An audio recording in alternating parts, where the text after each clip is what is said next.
ವೀಕ್ಷಕರ ನಮಸ್ಕಾರ. ನಕ್ಷತ್ರ ಕವಿ ಮತ್ತು ಕವನ ಗೋಷ್ಠಿಯಲ್ಲಿ ಮತ್ತೋರ್ವ ಯುವ ಕವಿ ಆತ್ಮೀಯ ಸ್ನೇಹಿತರಾದ ಉದಯ್ ಬಡಿಗೇರವರು ನಮ್ಮೊಂದಿಗಿದ್ದಾರೆ. ಸರ್, ಕಾರ್ಯಕ್ರಮಕ್ಕೆ ಅತ್ಯಂತ ಪ್ರೀತಿಪೂರ್ವಕವಾದಂಥ ಸ್ವಾಗತ. ಕನ್ನಡ ರಾಜ್ಯೋತ್ಸವದ ಸುವರ್ಣ ಸಂಭ್ರಮದಲ್ಲಿ ನಕ್ಷತ್ರ ಕವಿ ಮತ್ತು ಕವನ ಸಂಚಿಕೆಯಲ್ಲಿ ಉದಯ್ ಬಡಿಗೇರವರು ಭಾಗಿಯಾಗಿದ್ದಾರೆ. ತಮ್ಮ ಸಂಕ್ಷಿಪ್ತ ಪರಿಚಯನ ಮಾಡ್ಕೊಳ್ಳೋದಾದ್ರೆ ನೀವು. ಖಂಡಿತ ಸರ್. ಎಲ್ಲ ಆತ್ಮೀಯ ಸೃಜನಶೀಲ ವೀಕ್ಷಕರುಗಳಿಗೆ ನಮಸ್ಕಾರ. ನನ್ನ ಹೆಸರು ಉದಯ್ ಬಡಿಗೇರ್ ಅಂತ ಹೇಳಿ. ನಾನು ವಿಜಯನಗರ ಜಿಲ್ಲೆ ಹರಪನಹಳ್ಳಿ ತಾಲೂಕು ಮೈದೂರು ಗ್ರಾಮದಿಂದ ಬಂದಿದ್ದೇನೆ. ತಂದೆ ಜಕಣಾಚಾರಿ ಬಡಿಗೇರ್, ತಾಯಿ ಕರಿಬಸಮ್ಮ ಬಿ. ನಾನು ಈಗ ಪ್ರಸ್ತುತ ಡಿಪ್ಲೊಮೊ ಎಲೆಕ್ಟ್ರಾನಿಕ್ಸ್ ಇಂಜಿನಿಯರಿಂಗಲ್ಲಿ ಮುಗಿಸಿ ಈಗ ಇಂಜಿನಿಯರಿಂಗ್ ವಿದ್ಯಾಭ್ಯಾಸವನ್ನು BUBಯ ಹುಬ್ಬಳ್ಳಿ ಕಾಲೇಜಲ್ಲಿ ಮಾಡ್ತಾಯಿದ್ದೇನೆ.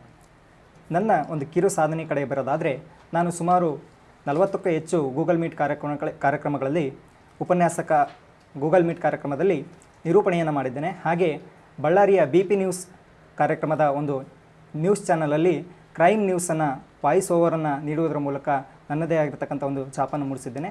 ಹಾಗೆ ನನ್ನ ಸಹೋದರ ಕಾರ್ತಿಕ್ ಆಚಾರ್ಯ ಅವರು ಸಂಸ್ಥಾಪಕರಾಗಿರ್ತಕ್ಕಂತಹ ಸಾಧಕರ ವೇದಿಕೆಯಲ್ಲಿ ಕಾರ್ಯಕಾರಿ ಸಂಚಾಲಕನಾಗಿ ಒಂದು ಕಾರ್ಯವನ್ನು ನಿರ್ವಹಿಸ್ತಾ ಇದ್ದೇನೆ. ಹಾಗೆ ಸಣ್ಣ ಪುಟ್ಟ ಕಾರ್ಯಕ್ರಮಗಳಲ್ಲಿ ಮಿಮಿಕ್ರಿ ಕಲಾವಿದನಾಗಿ ಕೂಡ ನನ್ನದೇ ಆಗಿರ್ತಕ್ಕಂಥ ಒಂದು ಛಾಪನ್ನು ಮೂಡಿಸ್ತಾ ಇದ್ದೇನೆ.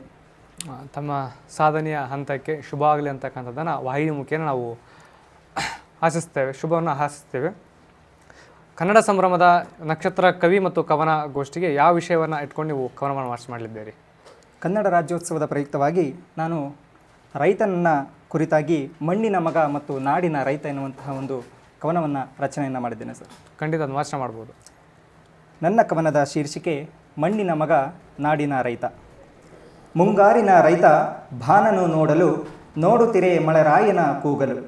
ಕೂಗಿಗೆ ಇಳಿವನು ಮಳೆರಾಯನು ಧರೆಗೆ ತಣಿಸಿ ತಂಪೆರೆಸುವ ರೈತಗೆ. ನೇಗಿಲ ಕಟ್ಟಿ ಒಲದಿ ಹೂಳುವನು, ಹೂಡುತ್ತಾ ಜಗವ ಮರೆತು ಹಾಡುವನು. ಹಾಡುತ್ತಲೇ ಹಸನ ಮಾಡುವನು ಹೊಲದ ನೋಡುತ್ತಾ ತಾನೂ ಕೂಡ ನಲಿವನು. ತಿಪ್ಪೆಯ ಗೊಬ್ಬರ ಹಾಕಲು ಫಲವತ್ತತೆಯಲ್ಲಿ ಬೆಳೆದ ಬೆಳೆ ರಸವತ್ತಾಗಿಹ ಅವನಲ್ಲಿದೆ ಜೀವಕಳೆಯಿಂದ ನಮ್ಮನ್ನು ಸಲಹುವಳು ಈ ಭೂಮಿಯ ಕಳೆ. ಅನ್ನದಾತನು ಎಲ್ಲರ ಬದುಕಿನ ಕಣ್ಣೆಂದು ನಂಬಿ ರೈತನು ಪೂಜಿಸುವನು ಮಣ್ಣಿನಲ್ಲಿಯೇ ಬೆಳೆವನು ಒಂದಿನ ಬೆಳೆಯಿಂದ ನೀಗಿಸುವನು ಹಸಿವಿನ ಒಳೆಯನ್ನು. ದುಡಿಯುವ ಕೈಗಳು ನಿತ್ಯ ಕೆಸರಾದರೆ ತಾನೇ ಬಾಯಿಗೆ ಮೊಸರು ಸವಿಯುವ ಸ್ವಾರ್ಥದ ಭಾವವೇ ಈ ರೈತ. ಭಾವಾಮೃತದಿ ನಲಿದು ದುಡಿಯುವುದೇ ಈ ಜೀವ, ಅದುವೇ ರೈತ, ನಮ್ಮ ನಾಡಿನ ರೈತ. ಎಲ್ಲರಿಗೂ ನಮಸ್ಕಾರ. ರೈತ ದೇಶದ ಬೆನ್ನೆಲುಬು ಅಂತ ಹೇಳಿ ನಾವು ಸಾರ್ತೇವೆ. ಎಲ್ಲರೂ ಅದೇ ಘೋಷಣೆಗಳನ್ನು ಮಾಡ್ತಾರೆ. ರೈತ ಎನ್ನುವುದ ವಿಷಯವನ್ನೇ ಯಾಕೆ ಆಧಾರ ನೀವು ತೊಗೊಂಡಿರೋದು? ಇವತ್ತಿನ ಪ್ರಸ್ತುತ ದಿನಮಾನಗಳಲ್ಲಿ ರೈತ ಅನುಭವಿಸ್ತಕ್ಕಿರ್ತಕ್ಕಂತಹ ಕಷ್ಟಗಳು ಎಲ್ಲರಿಗೂ ಕೂಡ ಕಣ್ಣಿಗೆ ಕಾಣ್ತಕ್ಕಂಥದ್ದು. ಯಾಕಂತ ಹೇಳಿದರೆ, ನಾವು ರೈತರು ಬೆಳೆದಂತಹ ಬೆಳೆಗಳನ್ನು ಕಂಡಿದ್ದೇವೆ ಅಂತ ಹೇಳಿದರೆ, ನಾವು ರೆಡಿಯಾಗಿರ್ತಕ್ಕಂಥ ಹಕ್ಕಿಗಳನ್ನು ಕಂಡಿದ್ದೇವೆ. ಆದರೆ ಅದರ ಹಿಂದೆ ಒಂದು ರೈತನ ಪರಿಶ್ರಮ ಎಷ್ಟಿರುತ್ತೆ ಎನ್ನುವಂಥದ್ದು ಕೂಡ ಯಾರಿಗೂ ಕೂಡ ಗೊತ್ತಿರೋದಿಲ್ಲ. ಅದಕ್ಕಾಗಿ ನಾವು ರೈತ ತಾನು ಬೆಳೆದಂತಹ ಬೆಳೆಗೆ ಸೂಕ್ತ ಬೆಲೆ ಎಲ್ಲಿಯೂ ಕೂಡ ದೊರೆಯುವುದಿಲ್ಲ. ಅಂತಹ ಒಂದು ಬೆಳೆದಂತಹ ಬೆಳೆಗೆ ಎಲ್ಲಿಯೂ ಕೂಡ ರೈತನಿಗೆ ಗೌರವವನ್ನು ಕೊಟ್ಟು ಆತ ಬೆಳೆದಂತಹ ಬೆಳೆಗೆ ಸೂಕ್ತವಾಗಿರತಕ್ಕಂಥ ಬೆಲೆಯನ್ನು ಕೊಟ್ಟರೆ ರೈತನಿಗೂ ಕೂಡ ಮೇಲೆತ್ತುವಂತಹ ಒಂದು ಕೆಲಸ ಆಗಿರುತ್ತೆ ಎನ್ನುವಂಥ ಉದ್ದೇಶವನ್ನು ಇಟ್ಕೊಂಡು ಈ ಒಂದು ಕವನವನ್ನು ರಚನೆ ಮಾಡಿದ್ದೇನೆ. ಸಾಹಿತ್ಯ ಕೃಷಿ ಎಲ್ಲಿಂದ ಪ್ರಾರಂಭ ಮಾಡಿದ್ರಿ? ಸಾಹಿತ್ಯ ಕೃಷಿ ಅಂತ ಹೇಳಿದರೆ, ಈಗ ನಮ್ಮ ನಿರೂಪಕರ ಸ್ಥಾನದಲ್ಲಿ ಕುರಿತಿರ್ತಕ್ಕಂತಹ ಕಾರ್ತಿಕ್ ಆಚಾರ್ಯವರೇ ನನ್ನ ಒಂದು ಸಾಹಿತ್ಯ ಲೋಕಕ್ಕೆ ಪಾದಾರ್ಪಣೆಯನ್ನು ಮಾಡ್ತಾ ಇದ್ದಾರೆ. ಯಾಕಂತ ಹೇಳಿದರೆ, ನಾನು ಪ್ರೇಮದ ಕವನ ಸಾಲುಗಳನ್ನು ಬರೀತಾ ಇದ್ದೆ.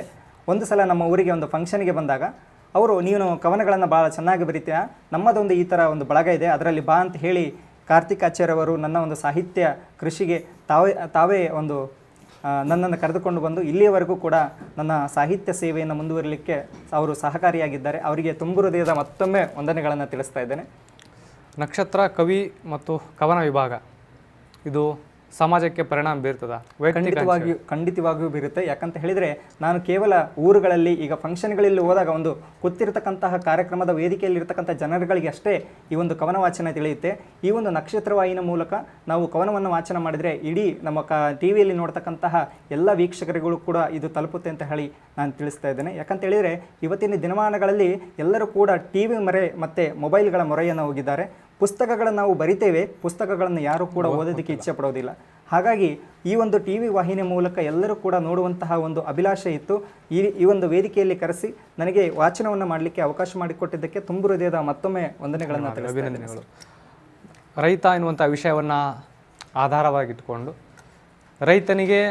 ರೈತನ ಅಳಲನ್ನು ತನ್ನ ಕವನದ ಮೂಲಕ ವ್ಯಕ್ತಪಡಿಸ್ತಾ ರೈತ ಯಾವ ರೀತಿಯಲ್ಲಿ ಯಾವ ಆಯಾಮದಲ್ಲಿ ಆತ ಕೆಳಗಿಳ್ತಿದ್ದಾನೆ, ಆತನ ನೋವುಗಳು ಏನು ಎನ್ನುವಂಥದ್ದನ್ನು, ಇದಕ್ಕೆ ಪರಿಹಾರ ಏನು ಎನ್ನುವಂತಹದ್ದನ್ನು ಸಹ ತಮ್ಮ ಕವನಗಳಲ್ಲಿ ಅತ್ಯಂತ ಯಶಸ್ವಿಯಾಗಿ ಅವರು ಕಟ್ಟಿಕೊಡುವಂತಹ ಪ್ರಯತ್ನವನ್ನು ಮಾಡಿದ್ದಾರೆ. ನಕ್ಷತ್ರ ವಾಹಿನಿಯ ಪರವಾಗಿ ನಿಮ್ಮ ಕಾವ್ಯಕೃಷಿ ಮತ್ತಷ್ಟು ಇಮ್ಮಡಿಗೊಳ್ಳಲಿ, ತಾಯಿ ಶಾರದೆ ಕಾವ್ಯ ಪ್ರೌಢವಿ ಮತ್ತಷ್ಟು ದ್ವಿಗುಣಗೊಳ್ಳಲಿ ಅಂತಕ್ಕಂಥದ್ದನ್ನು ವಾಹಿನಿ ಮತ್ತು ವೀಕ್ಷಕರ ಪರವಾಗಿ ನಿಮಗೆ ಶುಭವನ್ನು ಹಾರೈಸ್ತೇವೆ. ಸಂಡೂರಿನ ಕವಿಗಳು ಮತ್ತು ಯುವ ಬರಹಗಾರರು ಆಗಿರುವಂತಹ ನಾಗರಾಜ್ ಸೂರನಹಳ್ಳಿಯವರ ವಿರಚಿತವಾಗಿರ್ತಕ್ಕಂಥ ಕವನ ಸಂಕಲನ ಉಳ್ಳವರ ಉರಿನಾಲಿಗೆ ಎನ್ನುವಂತಹ ಕವನ ಸಂಕಲನವನ್ನು ನಮ್ಮ ನಕ್ಷತ್ರ ವಾಹಿನಿ ಇವತ್ತು ಕವನವನ್ನು ವಾಚನ ಮಾಡಿ ನಮ್ಮೊಂದಿಗೆ ಭಾಗಿಯಾಗಿರುವಂತಹ ಉದಯ್ ಬಡಿಗೇರವರಿಗೆ ನೀಡ್ತಾ ಇದ್ದೇವೆ. ಸ್ವೀಕಾರ ಮಾಡಿ.